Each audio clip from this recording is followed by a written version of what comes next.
नमस्कार, मैं हूं विवेक और आप सभी का स्वागत है हमारे खास कार्यक्रम द वीक ऑफ शो में। ये शो जिसमें हम आपको दिखाने वाले हैं हफ्ते भर के सियासी ड्रामे जिन्होंने सियासत की दुनिया में खलबली मचा दी। तो चलिए रंगमंच से पर्दा उठाते हैं और दिखाते हैं इस सप्ताह की प्रमुख सियासी हलचलें।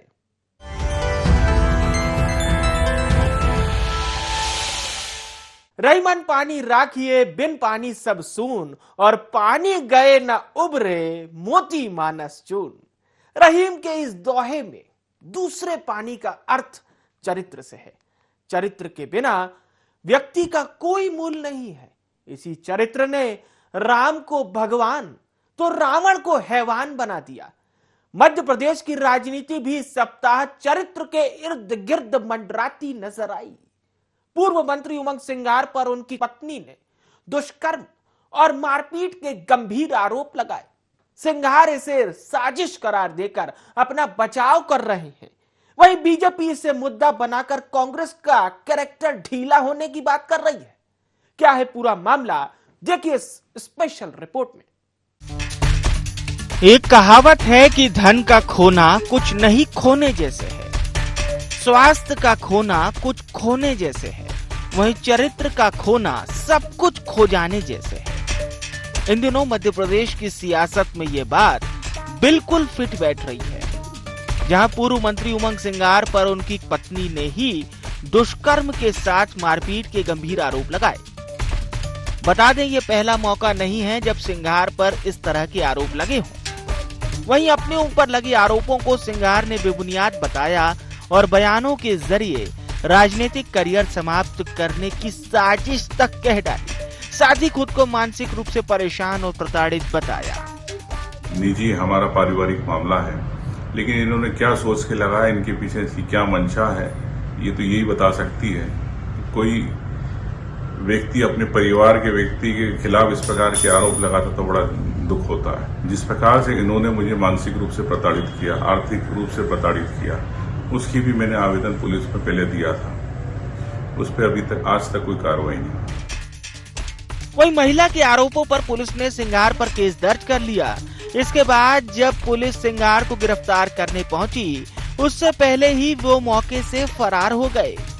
धार के नौगांव थाने में जो प्रकरण दर्ज हुआ है, जो धार स्थित उनका जो बंगला है, वहाँ पे हमारी टीम आई थी। यहाँ पे इसमें अनाविदक के परिजनों से भी परमिशन लेके घर में उनके प्रवेश करके हमने सभी जगह तलाश की। यहाँ पे अनाविदक अभी नहीं मिले हैं और हमारी तलाश जारी रहेगी। इधर मामले को लेकर प्रदेश की सियासत में मानो सियासी उबाल सा आ गया। बीजेपी सिंघार पर चौतरफा हमलावर है। गृह एवं जेल मंत्री डॉक्टर नरोत्तम मिश्रा ने ट्वीट के जरिए पीड़िता के कांग्रेसी पदाधिकारी होने का दावा किया। वहीं बीजेपी प्रदेश अध्यक्ष ने सिंघार को तत्काल गिरफ्तार करने की बात कही, जबकि कांग्रेस सिंघार के बचाव में नजर आई। ऐसे लोग जो उमंग सिंघार जैसे लोग जिन पर एक आरोप नहीं है, इनके ऊपर आरोपों की श्रृंखला आरोप नहीं, इन्होंने इस प्रकार के लोगों के साथ अन्याय करने की इनकी श्रृंखला है। और भी कई प्रकरण है, मुझे तो सुनने को मिला है कि पता नहीं लंबी फहरिस्त है। अरे कांग्रेस का क्या यही चरित्र है? कमलनाथ जी जवाब दीजिए, मध्य प्रदेश के अंदर यही आपके नेता हैं उमंग सिंघार जैसे लोग। इनकी और भी पूर्व में पत्नियां थीं। पुलिस ने 498A, 323, 376, 2N, 377, 294, 506 सहित अन्य धाराओं में मामला नौगांव थाने में धार जिले में दर्ज किया है। बीजेपी परेशान है और बहुत से विधायकों को तोड़ने की कोशिश कर रही थी, तो नहीं होने पर वो इस तरह के फर्जी मामले दर्ज करा रहे। इस पूरे मामले की उच्च स्तरीय जांच होना चाहिए। ये विधायक का मामला है, पूर्व मंत्री का मामला है। इस तरह से FIR कर देना ठीक नहीं है। सिंघार पर चल रही सियासी बयानबाजियों से इतना तो स्पष्ट हो गया है कि यह मुद्दा सियासत से इतना जल्दी जाने वाला नहीं है। बहरहाल सिंघार जहां अपने आप को पाक साफ, तो वहीं बीजेपी दागदार बताने में जुटी हुई है। हालांकि पूरा मामला और इसके पीछे छुपी सच्चाई का खुलासा तो पुलिसिया जांच में ही साफ हो पाएगा। लेकिन इस वाकये से उमंग सिंघार कहीं न कहीं सियासी लपेटे में तो जरूर आ गए। दुश्मनों ने जो दुश्मनी की है, अपनों ने भी क्या कमी की है, यह शेर इन दिनों मध्य प्रदेश कांग्रेस के हालातों को काफी हद तक बयां कर रहा है। पूर्व मंत्री उमंग सिंगार पर लगे गंभीर आरोपों के बाद बीजेपी तो उन पर हमलावर है ही। इसी बीच पूर्व सीएम दिग्विजय सिंह के धारदार डांस के वायरल वीडियो ने मानो जले पर नमक का काम किया। हालांकि दिग्गी और सिंगार के बीच अपनत्व तो 2018 में ही खत्म हो गया था, रही कसी कसर तो इस डिस्को डांस ने पूरी कर दी। एक ही पार्टी में दोनों के होने के बावजूद एक के चरित्र पर कीचड़ उछलते पर ऐसी उमंग, जख्म के अब भी हरा और पार्टी में अंतरकलह के संकेत दे रही है। इस रिपोर्ट में देखिए। आपको याद हो कि 2018 में मध्य प्रदेश के सियासी मौसम में वोटिंग के नए चक्रवात से राजनीतिक समीकरण बदल गए थे। कांग्रेस के हाथ में सत्ता थी और वन मंत्री थे यही उमंग सिंगार। लेकिन ये क्या, उमंग सिंगार ने अपने ही वरिष्ठ नेता दिग्विजय सिंह को रेत माफियाओं और शराब माफियाओं का पैरोकार कह दिया था। खूब आरोप प्रत्यारोप लगे, लेकिन उमंग के साथ नाथ का हाथ था, तो हाथ की सफाई से उमंग किसी के हाथ नहीं आए। शराब का धंधा करवा रहे, रेत का धंधा करवा रहे, तो खुलेआम पैसा लूटने में लगे। ये मतलब सरकार को लूट रही है। सरकार आम जनता की, ये सरकार आम कांग्रेस के कार्यकर्ताओं की, जैसे दिग्विजय सिंह की सरकार। प्रदेश के गृह मंत्री और सरकार के प्रवक्ता डॉक्टर नरोत्तम मिश्रा ने दिग्गी राजा के डांस को उमंग और खुशी से लवरेज बताते हुए इसे सीधे रास्ते की टेढ़ी और धारदार चाल करार दिया। उनका उमंग भरा डांस और खुशी से दमकता चेहरा, आपकी धारदार चाल ऐसी ही बनी रहे आदरणीय। उमंग सिंगार के ऊपर वर्तमान में रेप, प्रताड़ना और मारपीट के आरोपों में जो एफआईआर हुई है, उसे नेता प्रतिपक्ष डॉक्टर गोविंद सिंह ने बीजेपी द्वारा यात्रा को प्रभावित करने की साजिश करार दिया। वहीं इस पूरे मामले में खुद मुख्यमंत्री शिवराज सिंह चौहान ने कहा कि हम न किसी को फंसा रहे हैं और न ही बचा रहे हैं, कानून अपना काम कर रहा है। भारतीय जनता पार्टी और मोदी जी की सरकार ने राहुल गांधी के जो नेतृत्व में पूरे देश में सैलाब चल रहा है, उस सैलाब को चोट पहुंचाने, बदनाम करने की साजिश के तहत इस प्रकार का यात्रा के दौरान उनका कृत्य, ऐसा कृत्य करवाया गया है। ना हम किसी को बचाएंगे, ना हम किसी को फंसाएंगे। अगर कोई पीड़ित है और कोई बात कह रही है तो सुनना पुलिस की ड्यूटी है, जांच करना पुलिस की ड्यूटी है, आवश्यक हो तो कार्रवाई करना पुलिस का काम है। और इसलिए मैंने पहले कहा कि सरकार इसमें इंटरफेयर नहीं करती, कानून अपना काम करता है। तो इधर उमंग सिंगार मामले को लेकर कांग्रेस परेशानी में है। भारत जोड़ो यात्रा के दौरान यह मामला कांग्रेस के लिए परेशानी का सबब बन सकता है। बीजेपी हमलावर है और दिग्विजय सिंह हैं कि उमंग और तरंग में झूम रहे हैं। हर मामले में बीजेपी पर हमलावर रहने वाले दिग्गी राजा उमंग सिंगार मामले को लेकर चुप हैं। तो क्या उनकी चुप्पी को उनकी टीस माना जाए? और क्या उनके डांस के मायने यह हैं कि उमंग की फजीयत पर राजा अपने को झूमने से नहीं रोक पाए? दिग्विजय पर आरोप लगाने वाले उमंग सिंगार अब खुद आरोपों के घेरे में हैं। दिग्गी राजा सामूहिक नृत्य के आनंद में है, कांग्रेस सकते में है, संकट में है और बीजेपी इस पूरे मामले को लेकर हमलावर है। कुल मिलाकर ये डांस मूव स्पेशल है। मध्य प्रदेश की राजनीति इन दिनों गणित की क्लास बन गई है। राहुल गांधी की भारत जोड़ो यात्रा की एमपी से एंट्री के साथ जोड़ तोड़ की सियासत भी शुरू हो गई है। यात्रा को सफल बनाने पूर्व सीएम कमलनाथ कार्यकर्ताओं के बलबूते यात्रा के असर को मल्टीप्लाई करने में लगे हुए हैं। तो प्रियंका गांधी यात्रा से जुड़कर महिला वोटर्स को ऐड कर रही हैं। इधर बीजेपी ने भी कांग्रेस के राष्ट्रीय नेताओं को मध्य प्रदेश का सियासी पहाड़ा पढ़ाना शुरू कर दिया है। यात्रा के नाम पर लगे भारत जोड़ो शब्द का विरोध तो पहले से ही चल रहा था, वहीं अब बीजेपी भी गौरव यात्रा निकालकर राहुल गांधी से जनता का ध्यान डिवाइड करने में जुटी है। 23 के चुनाव के गणित बैठाती ये दोनों पार्टी किस ओर जा रही हैं, जानने के लिए देखिए ये रिपोर्ट। राहुल गांधी की भारत जोड़ो यात्रा का मध्य प्रदेश में बुरहानपुर के रास्ते पदार्पण हो चुका है। यात्रा को लेकर मध्य प्रदेश के सभी बड़े नेता उत्साहित हैं। कमलनाथ जी की अगुवाई में पूरी कांग्रेस राहुल के लिए माहौल बनाने में जुटी हुई है। प्रियंका गांधी भी इस यात्रा में सपरिवार शामिल होने पहुंची हैं। यात्रा के पहले दिन राहुल ने कहा, हमें डरना नहीं है, हमें डर वाला हिंदुस्तान नहीं चाहिए, अन्याय वाला हिंदुस्तान नहीं चाहिए, सिर्फ 3-4 अमीरों को ही सपने देखने का हक हो, ऐसा हिंदुस्तान बिल्कुल नहीं चाहिए। डरो मत, किसी से मत डरो, ये हिंदुस्तान है। इस हिंदुस्तान में किसी को डरने की जरूरत नहीं है। ये है आज का हिंदुस्तान। ऐसा हिंदुस्तान हम नहीं चाहते हैं।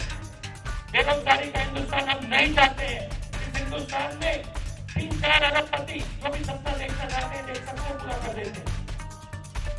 ऐसा हिंदुस्तान हमें नहीं चाहिए। ये अन्याय का हिंदुस्तान है, हमें न्याय चाहिए। वहीं बीजेपी प्रदेश अध्यक्ष वी डी शर्मा ने यात्रा पर सवाल उठाते हुए कांग्रेस के चरित्र पर ही प्रश्न चिन्ह खड़ा किया और राहुल गांधी से जवाब मांगा। शर्मा ने यात्रा को देश के साथ शुद्ध बेईमानी करार दिया और पूछा कि देश तोड़ने की बातें करने वालों के साथ देश जोड़ने की यात्रा कैसे? सेना के शौर्य पर सवाल उठाने वाली कांग्रेस कैसे इस यात्रा की हकदार है? ये जो यात्रा राहुल गांधी जी ने भारत जोड़ो यात्रा जो नाम दिया है कांग्रेस ने, ये इस देश के साथ शुद्ध बेईमानी है। कांग्रेस तो भारत को तोड़ने का काम करती रही, जोड़ना शब्द इनके लिए बेईमानी है। राहुल गांधी जी, आपसे मैं पूछना चाहता हूं कि आपने जब इस देश के अंदर हमारे सैनिकों के सिर कलम किए थे पाकिस्तान के लोगों ने, तब मोदी जी के नेतृत्व में पाकिस्तान में घुस करके सर्जिकल स्ट्राइक करके उसका जवाब दिया था, पूरा देश गौरवान्वित था।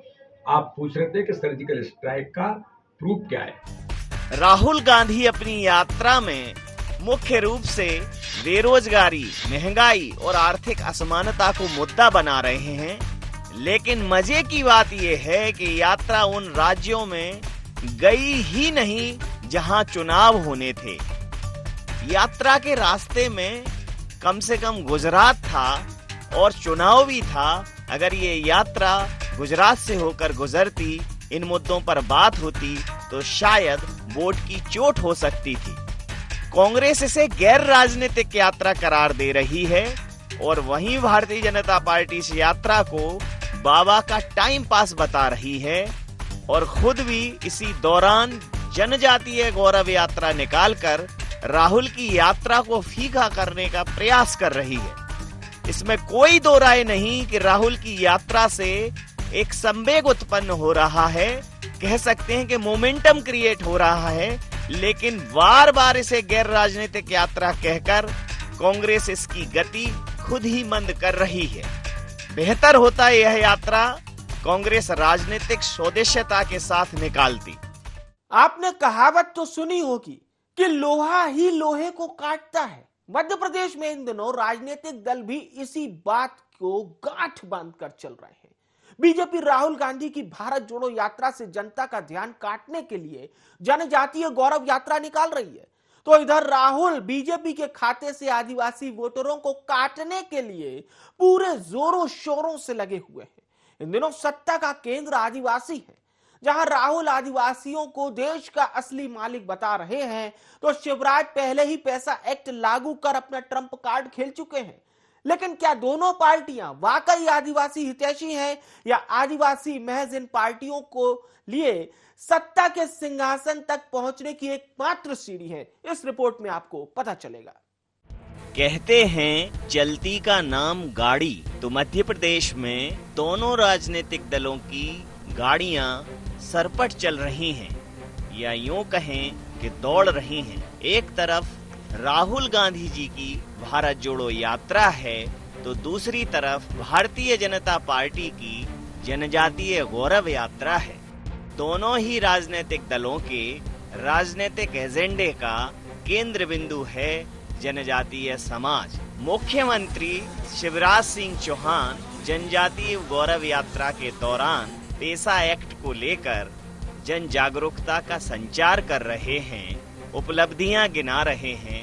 बकौल शिवराज, पैसा एक्ट आने के बाद ग्राम समितियां सर्वाधिकार संपन्न होंगी। न कोई अपील होगी, न कोई दलील होगी, न वकील होगा। जहां शिकायत होगी वहां पर समाधान होगा, सारी सुविधाएं होंगी। ग्राम समितियां सर्वाधिकार संपन्न होंगी। जनजातीय समाज को उनका वाजिब हक और अधिकार हर हालत में दिलाया जाएगा। पेशा एक्ट जहां हमारे जनजाति आदिवासी ब्लॉक है, उन ब्लॉकों में आदिवासी को अधिकार देता है। इस पेशा में ये व्यवस्था की गई है, पटवारी और फॉरेस्ट गार्ड हर साल गांव में आके गांव की जनता के बीच, जिसको ग्राम सभा कहेंगे, ये खसरे की नकल रखेगा कि कौन सी जमीन कौन के नाम पे है। हर साल जनता के बीच रिकॉर्ड रखा जाएगा। ग्राम सभा को यह अधिकार होगा, किसी अफसर की मनमानी नहीं चलेगी। वहीं भारत जोड़ो यात्रा के दूसरे दिन राहुल गांधी ने टंटिया मामा की जन्मस्थली बड़ौदा अहीर में जनजातीय समाज को संबोधित करते हुए कहा कि भारतीय जनता पार्टी की सरकार जन जंगल और जमीन उद्योगपतियों के हवाले कर रही है। जंगल काटे जा रहे हैं, समाज बांटे जा रहे हैं और हिंदुस्तान में जंगल राज कायम हो रहा है। राहुल ने यह भी कहा कि आदिवासी समाज ही इस देश का पहला और असली मालिक है। राहुल बोले, भारतीय जनता पार्टी की सरकार ने जो कानून बनाए हैं, चाहे वह पेशा एक्ट हो, जमीन अधिग्रहण बिल हो, वन अधिकार अधिनियम हो, यह सब आदिवासी विरोधी कानून है। राहुल ने आदिवासियों को वनवासी कहने पर ऐतराज जताया और कहा कि भारतीय जनता पार्टी माफी मांगे। बीजेपी की सरकारें जंगल को उद्योगपतियों को दे रही है, जंगल काटे जा रहे हैं। आस्ते आस्ते आस्ते आस्ते आस्ते हिंदुस्तान में जंगल खत्म होते जा रहे हैं। जब इस देश से जंगल खत्म हो जाएंगे तो फिर आपके लिए इस देश में कोई जगह नहीं बचेगी। हम आदिवासी कहते हैं क्योंकि हम इस बात को मानते हैं कि आप हिंदुस्तान के असली और पहले मालिक हो। वो वनवासी कहते हैं क्योंकि वो आपके सारे के सारे अधिकार आपसे छीनना चाहते हैं और आपको ये याद नहीं दिलाना चाहते कि आप ही इस देश के पहले और असली मालिक हो। ये जो बीजेपी के लोगों ने आपके ऊपर अपमान किया है, ये जो शब्द इन्होंने आपके लिए प्रयोग किया है वनवासी, इसके लिए ये आपसे माफी मांगे। हाथ जोड़ के हिंदुस्तान के आदिवासियों से ये माफी मांगे। जो हम पैसा कानून लाए, जमीन अधिग्रहण बिल लाए, फॉरेस्ट राइट एक्ट लाए, इन 3 कानूनों को ये जो कमजोर करते हैं और आपकी जो जमीन है जो आपसे छीनते हैं, वो आपको वापस देने का काम शुरू कर दें। और अगर ये नहीं करेंगे तो जैसे ही हमारी यहां सरकार आएगी, हम आदिवासी शब्द का प्रयोग करेंगे और जो आपके हक हैं एक के बाद एक आपको देना शुरू कर देंगे। वर्तमान की राजनीति आदिवासी समाज पर केंद्रित है। निश्चित रूप से संविधान की मौलिक भावना को ध्यान में रखते हुए दलित, शोषित, पिछड़े को समाज की मुख्य धारा में लाने के लिए अवसर उपलब्ध होने ही चाहिए। लेकिन जब वोट बैंक के दृष्टिकोण से किसी समाज को देखा जाएगा तो निश्चित रूप से निर्णयों का अतिरेक होगा और तमाम ऐसे निर्णय होंगे जो फायदे से ज्यादा नुकसान का कारण बनेंगे। राहुल गांधी जी ने कहा कि आदिवासी समाज ही इस देश का पहला और असली मालिक है, तो क्या कांग्रेस अपने अगले राष्ट्रीय अध्यक्ष के तौर पर या प्रधानमंत्री के चेहरे के तौर पर या मध्य प्रदेश में मुख्यमंत्री के चेहरे के तौर पर किसी आदिवासी नेता को आगे करेगी? भारतीय जनता पार्टी राष्ट्रपति पद के लिए द्रौपदी मुर्मू जी को उम्मीदवार बनाकर अपना कदम आगे बढ़ा चुकी है, तो देखना दिलचस्प होगा कि पहले और असली मालिक को किस राजनीतिक दल में असली प्राथमिकता और वरीयता मिलती है। अमूमन आपने सुना होगा कि नजर हटी और दुर्घटना घटी, लेकिन यहां तो कांग्रेस के बिना पलक झपकाए ही बीजेपी ने आंख का काजल कब चुरा लिया पता ही नहीं चला। देश को जोड़ने चले राहुल गांधी की पार्टी के मीडिया समन्वयक नरेंद्र सलूजा पार्टी से टूटकर बीजेपी में चले गए और किसी को कानो कान खबर तक नहीं हुई। राजनेताओं के मामले में हाथ की सफाई में माहिर बीजेपी इसे राष्ट्रवादी विचारधारा से प्रभावित कदम बता रही है, तो सलूजा इसे सिख समाज के अपमान की ठोकर से खुली गहरी नींद। वहीं कांग्रेस का कहना है कि बीजेपी उन पर झूठा प्रकरण दर्ज कर दबाव बना रही है, जिसे देखो वो इस सस्पेंस स्टोरी का क्लाइमैक्स अपने हिसाब से बदलकर जनता को पेश कर रहा है। लेकिन अंदर खाने की बात क्या है, इस रिपोर्ट से आपको पता चल जाएगी। भारत जोड़ो यात्रा में राहुल गांधी जी, कमलनाथ और कांग्रेसी कार्यकर्ता नेपथ्य में चल रहे थे। कांग्रेसियों के जज्बात मचल रहे थे, कार्यकर्ताओं के दिल बलियों उछल रहे थे। लेकिन सलूजा को यह क्या सूझा? अचानक से कांग्रेस के मीडिया समन्वयक नरेंद्र सलूजा अपने हाथ में फूल पकड़कर खड़े हो गए। कांग्रेस छोड़ भारतीय जनता पार्टी में शामिल हो गए। मुख्यमंत्री शिवराज सिंह चौहान ने सदस्यता दिलाते हुए कहा कि नरेंद्र सलूजा एक प्रखर वक्ता हैं, राष्ट्रवादी विचारधारा से प्रभावित होकर भारतीय जनता पार्टी में आए हैं, उनका स्वागत है। मध्य प्रदेश सरकार के प्रवक्ता डॉक्टर नरोत्तम मिश्रा ने कांग्रेस पर तंज कसते हुए कहा कि भारत जोड़ो यात्रा में कांग्रेस छोड़ो यात्रा की शुरुआत हो गई है। उन्होंने नरेंद्र सलूजा को बधाई दी। वहीं मध्य प्रदेश सरकार के वरिष्ठ मंत्री भूपेंद्र सिंह ने कहा कि सलूजा ही नहीं, अभी बहुत लोग कांग्रेस छोड़ने के लिए लालायत हैं और भारतीय जनता पार्टी के संपर्क में हैं। सलूजा जी चिंतक, बहुत अच्छा सोच रखने वाले और उनके मौलिक विचार कई बार अद्भुत होते हैं। प्रधानमंत्री श्रीमान नरेंद्र मोदी जी के व्यक्तित्व और कृतित्व से आज भारतीय जनता पार्टी के इस परिवार में सम्मिलित हो रहे हैं। उनके आने से भारतीय जनता पार्टी को मजबूती मिलेगी और एक ऐसा नेता जो अपने तर्कों के और तथ्यों के आधार पर अपनी बात रखते हैं, भारतीय जनता पार्टी के पास होंगे। सलूजा जी का भारतीय जनता पार्टी में स्वागत है और ऐसे समय में उन्होंने कांग्रेस जोड़ो को कांग्रेस छोड़ो यात्रा बना दिया, भारत जोड़ो को कांग्रेस छोड़ो यात्रा बना दिया। जब वो इंदौर आ रहे हैं आदरणीय राहुल जी, उन्होंने बताया कि जिन पर सिखों की हत्या का आरोप है उनके बारे में जो सलूजा जी ने बोला है, वास्तव में इस पर गौर करना चाहिए। देखिए, लगातार लोग कांग्रेस में घुटन महसूस कर रहे हैं। लगातार पूरे देश में कांग्रेस टूट रही है और मध्य प्रदेश में भी वही हालात है और चुनाव तक कांग्रेस की क्या स्थिति मध्य प्रदेश में होगी हम सब लोग देखेंगे। ये क्रम अभी चलेगा। अनेक लोग आने के लिए उत्सुक हैं, उनको पार्टी की हरी झंडी का इंतजार है। सलूजा ने कहा कि हमारे सिख समाज के साथ कमलनाथ और कांग्रेस ने अन्याय किया है, उनकी आंखें खुल गई हैं और अब वो है कमलनाथ और कांग्रेस के साथ बिल्कुल भी नहीं रह सकते। सलूजा ने मुख्यमंत्री शिवराज की सादगी में कसीदे पढ़े। 8 नवंबर को जब गुरु नानक देव जी के प्रकाश पर्व के साथ मैं उनके साथ इंदौर के खालसा स्टेडियम पे गया, जो उन्होंने शब्द कहे वो एक एक शब्द मेरे कानों में आज तक गूंज रहे हैं। एक ऐसे नेता का सम्मान हो रहा है जिसने 84 के दंगों में टायर डाल के लोगों को जिस भीड़ ने जलाया उसका नेतृत्व किया, तो वो जो उनके शब्द है उसने मेरी आत्मा को झकझोर दिया।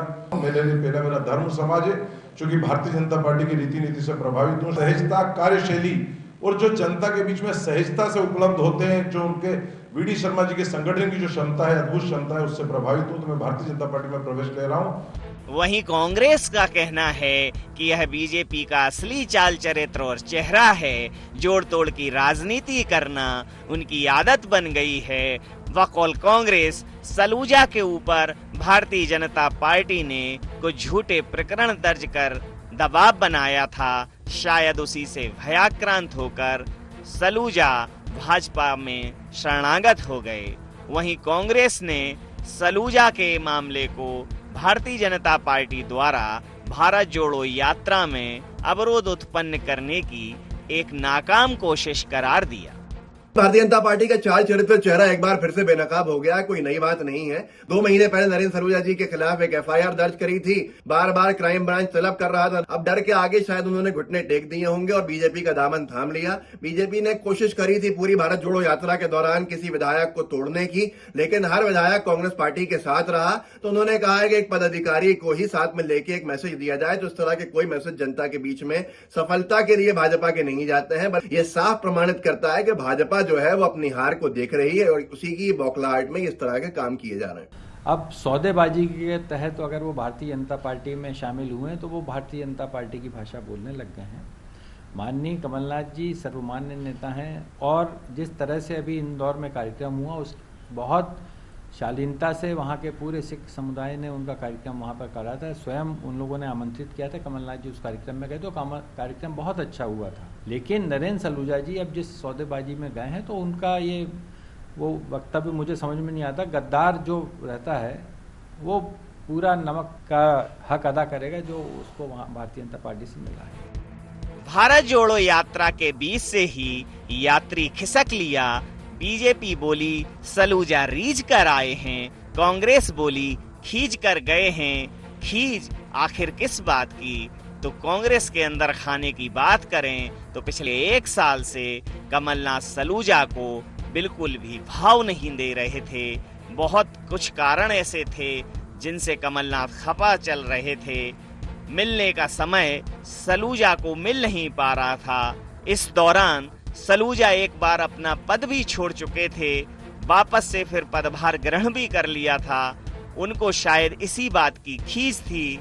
वर्तमान में खालसा कॉलेज विवाद में भी सलूजा की भूमिका संदेह के घेरे में थी और उस बात को लेकर कमलनाथ बहुत नाराज थे।